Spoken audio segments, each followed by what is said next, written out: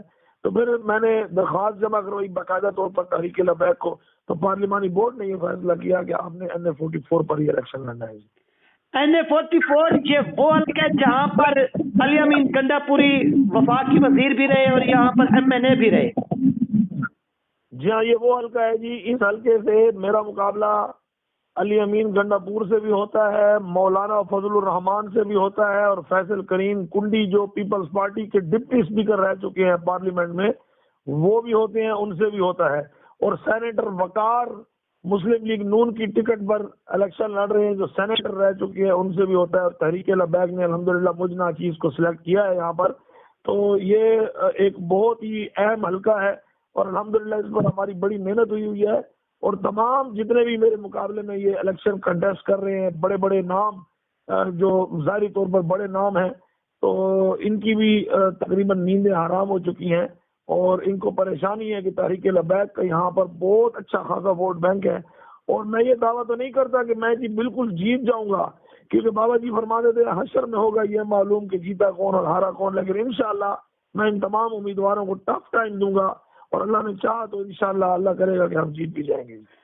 یعنی ایک موجودہ 2024 کے الیکشن میں آپ کا اسی حلقے کے اندر مولانا فضل الرحمان صاحب سے مقابلہ ہے، اور PTI سے کون ہے؟ علی امین گنڈا پوری کے تو کاغذات نامزد کے اس وقت سننے میں آ رہا ہے کہ مسترد ہو چکے ہیں۔ جی PTI سے فی الحال کوئی بھی نام سامنے نہیں آ رہا، تو چند آزاد امیدوار ہیں، ہو سکتا ہے ان میں سے کسی کی حمایت کر لے PTI، لیکن میں یہ دعوت دیتا ہوں آپ کے چینل کے توسل سے، اور خاص طور پر آپ میرا یہ جو پیغام ہے اس کو کٹ کر کے بھی آپ قوم کو، عوام کو سنا دیجیے گا۔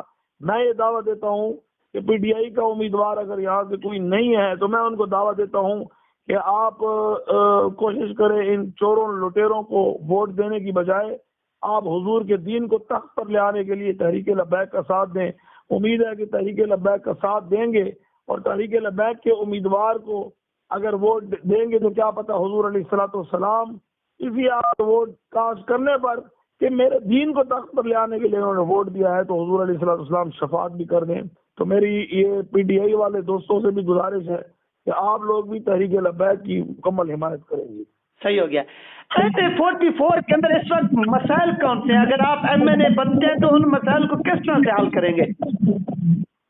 NA-44 پر جی مسائل کون سے کا لفظ تو بالکل درست نہیں ہے، بلکہ آپ کو یہ پوچھنا چاہیے کہ یہاں پر کسی مسئلے کا حل کوئی ہوا ہے کہ نہیں ہوا۔ یہاں پر تو مسائل ہی مسائل ہیں جی۔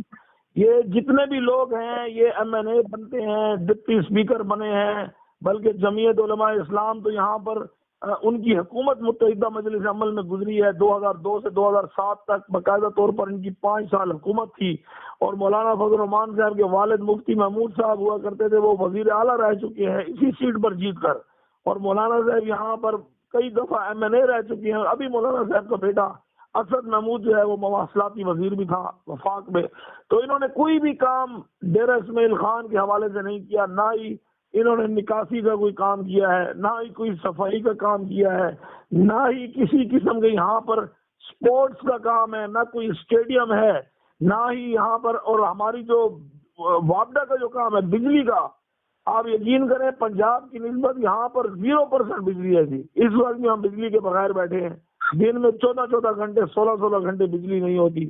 اس کے علاوہ دیگر بھی بہت سارے مسئلے، جب بارش ہوتی ہے تو پانی نکلتا ہی نہیں ہے یہاں سے، اور بے روزگاری حد سے زیادہ ہے یہاں پر۔ جو بھی آتا ہے وہ باہر کے لوگوں کے علاقوں کے لوگوں کو لگا کر چلا جاتا ہے، اور ہمارے لوکل لوگ جو ہیں بیچارے بے روزگار گھوم رہے ہیں۔ پانی کے مسائل جو یہاں پر ہے، یہاں پر ایسے حلقے ہیں جہاں پر 76 سالوں سے لوگ MNA رہے، MPA رہے، وزیر اعلیٰ رہے، لیکن پانی کا ایسا مسئلہ ہے جی کہ پانی لوگ ایسی جگہ سے جا کر پیتے ہیں جہاں پر گدھے بھی پیتے ہیں، کتے بھی پیتے ہیں، ان کے بھیڑ بکریاں بھی پیتے ہیں، اور انہی تالابوں سے ہمارے بیچارے مسلمان بھائی بھی وہاں سے پانی لے کر پیتے ہیں۔ تو یہاں یہ مسائل کا گڑھ ہے، اور یہاں پر اربوں روپے کا فنڈ ہونے کے باوجود بھی عوام پر نہیں لگایا جاتا، بلکہ یہ لوگ کھا جاتے ہیں۔ نہ یہ دین کو دیکھتے ہیں اور نہ ہی اپنی ان کو اس کا احساس ہوتا ہے، ذمہ داری کا احساس ہوتا ہے، نہ ہی عوام کا احساس ہوتا ہے. تو انشاءاللہ جب ہم آئیں گے تو یہ آپ بھی جانتے ہیں الحمدللہ کہ جب تحریک لبیک تو بات ہی حضور کے دین کو تخت پر لے آنے کی کرتی ہے، تو ہم تو جب آئیں گے تو ہم تو سب سے پہلے احتساب بھی خود سے شروع کریں گے، اپنے گھر سے شروع کریں گے. اور انشاءاللہ العزیز ہم تو پیسہ لگانے والے لوگ ہیں، یعنی ہمیں اگر 1000 روپے کا فنڈ ملتا ہے تو انشاءاللہ ہم 2000 روپے دے کر عوام کو انشاءاللہ ان کے جو حقوق ہیں وہ پہنچائیں گے. صحیح ہو گیا. یعنی 10 سال KPK کے اندر عمران خان کی PTI کی حکومت رہی اور 18 ماہ جمعیت وفاق کے اندر رہی، تو ان عرصے کے دوران وہاں پر کوئی بھی مسائل حل نہیں کیا، نہ پانی کا، نہ بجلی کا، کسی بھی چیز کا نہیں حل کیا گیا. تو اس وقت ان کی پوزیشن کیا ہے حلقے کے اندر؟ مرضی نہ پانی کا مسئلہ ہے، نہ بجلی کا مسئلہ حل ہوا ہے، نہ پانی کا مسئلہ حل ہوا ہے، نہ ایجوکیشن کا مسئلہ حل ہوا ہے، نہ صحت کا مسئلہ حل ہوا ہے. آپ کو یہ پتا ہو کہ ہمارے ہاسپٹل میں جو بھی بندہ جاتا ہے اس کو ریفر کیا جاتا ہے کہ بھئی آپ اپنے مریض کو ملتان لے جاؤ یا پشاور لے جاؤ یا اسلام آباد لے جاؤ، یہاں پر علاج ہی نہیں ہے. اور یہاں پر بچوں کے پورے ڈیر اسماعیل خان ضلع میں پشاور کے بعد سب سے بڑا ضلع ہے KPK کا. اور یہاں پر علی امین خان گنڈا پور جیسے بندے، فیصل کریم کنڈی جیسے بندے، یہاں پر جناب والا مولانا فضل الرحمان جیسے بندے، بڑے بڑے منسٹر وزرائے اعلیٰ رہ چکے ہیں. عنایت اللہ خان گنڈا پور وزیر اعلیٰ تھا یہاں کا، مفتی محمود یہاں کا وزیر اعلیٰ تھا، سینیٹر رہ چکے ہیں. لیکن اس کے باوجود بھی حالت یہ ہے کہ یہاں پر بچوں کا کوئی ہاسپٹل ہی نہیں ہے، بچوں کا کوئی وارڈ ہی نہیں ہے. ایک وارڈ ہے وہ بھی زنانہ ہاسپٹل کے اندر ہے، اور وہاں پر ایک انکیوبیٹر کے اندر 4-4 5-5 بندوں کو رکھا جاتا ہے جی، 4-4 5-5 بچوں کو رکھا جاتا ہے. اور حالات اتنے خراب ہیں کہ یہاں پر روزانہ کے حساب سے بچے وفات پا جاتے ہیں. نہ صحت ہے، نہ ایجوکیشن ہے، نہ پانی ہے، نہ بجلی ہے، نہ نکاسی ہے، کسی قسم کا کوئی کام نہیں ہے، بس کرپشن ہی کرپشن ہے ہر طرف. صحیح ہو گیا. تو آپ اپنی حلقے کے عوام کو کیا پیغام دینا چاہیں گے جو ان کو 10 سال سے تو جماتی رہی ہے، بلکہ 30 سال سے، اور آپ تحریک لبیک پاکستان یہاں پر مقابلہ کاری ہے، تو آپ کیا پیغام دینا چاہیں گے ان کو؟ اپنے حلقے کی عوام کو یہ پیغام دینا چاہوں گا کہ جیسے آپ کے امیدوار ہیں کہ کسی پر بکتے نہیں ہیں، تو خدا را میں عوام کو بھی کہتا ہوں کہ آپ بھی خود کو نہ بیچیں. مجھے 2021 کے الیکشن کے اندر ان سیاستدانوں کی طرف سے 10 کروڑ روپے کی آفر ہوئی تھی. 10 کروڑ روپے کی 10 کروڑ روپے کی آفر ہوئی تھی، اور انہوں نے کہا تھا کہ آپ مہربانی کر کے ہمارے حق میں بیٹھ جائیں اور آپ الیکشن نہ لڑیں. تو میں نے ان سے کہا تھا کہ 10 کروڑ روپے کی آپ بات کرتے ہو، میں تو حضور بابا جی خادم حسین رضوی صاحب رحمۃ اللہ تعالی کے مشن پر ہوں، حضور کے دین کو تخت پر لے آنے کی بات کرتا ہوں. میں کسی اور سیاسی جماعت میں ہوتا تو آپ نے 10 کی آفر کی ہے، میں آپ سے 5 کروڑ لے کر بیٹھ جاتا. لیکن آپ کو یہ پتا ہو جس مشن پر میں ختم نبوت اور ناموس رسالت کے مشن پر چل رہا ہوں نا، تو یہ 10 کروڑ میں تو میں نے ان کو کہا میری جوتی بھی مہنگی ہے، میں اپنی جوتی بھی آپ کو نہیں دوں گا. تو جب میں اپنی عوام کو کہنا چاہتا ہوں کہ 10 کروڑ روپے میں آپ کا یہ عوامی نمائندہ اگر نہیں بکا نا، تو خدا را 5-5 ہزار کے عوض، 10-10 ہزار روپے کے عوض، ایک روڈ کے عوض، گلی کے عوض، پتھروں کے عوض، ٹرانسفارمر کے عوض، نوکری کے عوض خدا را اپنے آنے والی نسلوں کو نہ بیچیں. آپ ایک دفعہ بک جاتے ہیں تو 5 سال یہ آپ پر مسلط رہتے ہیں اور آپ کا خون چوس چوس کر پی جاتے ہیں، اور آخر میں پھر آپ لوگ خودکشیاں کرنی پڑتی ہیں. آپ لوگ نہ بکیں، بلکہ آپ عوامی نمائندے کو مجھ جیسے، میری بات نہیں ہے، بات ہماری جماعت کی ہے جو ہمارا منشور ہے، آپ تحریک لبیک کے عوامی نمائندے کو آپ ووٹ دے کر کامیاب کریں. انشاءاللہ آپ کا علاقہ بھی خوشحال ہوگا، انشاءاللہ آپ کو آپ کا حق آپ کی دہلیز پر ملے گا. آپ کی مائیں بہنیں بیٹیاں آٹے کی ٹرکوں میں لائن پر نہیں لگیں گی، 10-10 گھنٹے لائن میں لگ کے آٹا نہیں لیں گی، بلکہ انشاءاللہ ہمارے نمائندے، ہمارے لوگ انشاءاللہ آپ کی دہلیز پر آپ کو آپ کا راشن بھی پہنچائیں گے، آپ کا حق بھی پہنچائیں گے انشاءاللہ. صحیح ہو گیا. آپ کے ایک ایک الفاظ میں ایسا درد محسوس ہوتا ہے عوام کا، تو آپ آخر میں پاکستانی عوام کو کیا پیغام دینا چاہیں گے؟ میں بھی اپنی پاکستانی عوام کو یہ پیغام دینا چاہوں گا کہ آپ لوگوں نے ان لوگوں کو آزما لیا ہے جی. یہ ہماری عوام کی اگر آنکھیں کھل جائیں، یہ ہماری وہ قوم ہے جی کہ ہمارا جو ملک ہے نا، یہ حضور صلی اللہ تعالی علیہ وسلم کی طرف سے دیا گیا تحفہ ہے. جو قائد اعظم محمد علی جناح کو حضور کا دیدار ہوا تھا، اور حضور علیہ السلام نے فرمایا تھا محمد علی جناح میں تمہیں ملک کے پاکستان تحفے میں دیتا ہوں. تو ہماری عوام اگر ٹھیک ہو جائے نا جی تو انشاءاللہ العزیز حضور کا دین تخت پر ہوگا. اور جب حضور کا دین تخت پر ہوگا یہ کوئی مسئلہ نہیں ہے. آج افغانستان کو آپ دیکھ لیں 20-25 سال سے ایسا ملک جو کہ جنگی صورتحال میں تھا, ایسا ملک جہاں پر بمباری کی گئی, جہاں پر ان کے بچوں کو مارا گیا, جب انہوں نے ان یہود و نصارہ کو کفار کو باہر نکالا, دشمنوں کو باہر نکالا, تو آج آپ دیکھیں ایک جنگ میں مبتلا ملک آج خوشحال ہے. پاکستان کے 3 روپے اور ان کا 1 روپیہ, ان کی کرنسی بھی آج پاکستان سے اچھی ہے, ان کا ملک بھی پاکستان سے زیادہ خوشحال ہے. تو ان کو یہ پتہ ہونا چاہیے کہ حضور کا دین انشاءاللہ یہ بڑا زبردست دین ہے. آپ حضور کے دین کو تخت پر لے آ کر تو دیکھیں, انشاءاللہ ہر طرف خوشحالی خوشحالی ہوگی. اور ان چلے ہوئے کرتوسوں کو, کبھی عمران خان کو یہ لوگ لے کر آتے ہیں, کبھی زرداری کو لے کر آتے ہیں, اب ان کو کوئی نیا چہرہ نہیں ملا, اب نواز شریف کو دوبارہ لے کر آ گئے ہیں اور لے کر آنا چاہتے ہیں. تو ان چلے ہوئے کرتوسوں کو سے اور کتنا آزماؤ گے خود کو. اس لیے ہم کہتے ہیں کہ آپ تحریک لبیک کو ہماری پاکستانی عوام موقع دے. انشاءاللہ العزیز آپ دیکھیں گے کہ پہلے ہی سال میں ہم ملک پاکستان کو ترقی کی راہ پر کیسے گامزن کرتے ہیں.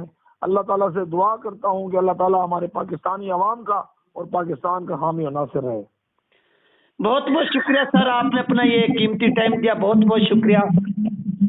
بہت بہت شکریہ آپ کا, بہت شکریہ جی, آپ نے ہمیں لائن پر لیا اور ہماری آواز پاکستانی عوام تک پہنچائی. بہت شکریہ سر. بہت شکریہ سر, بہت شکریہ.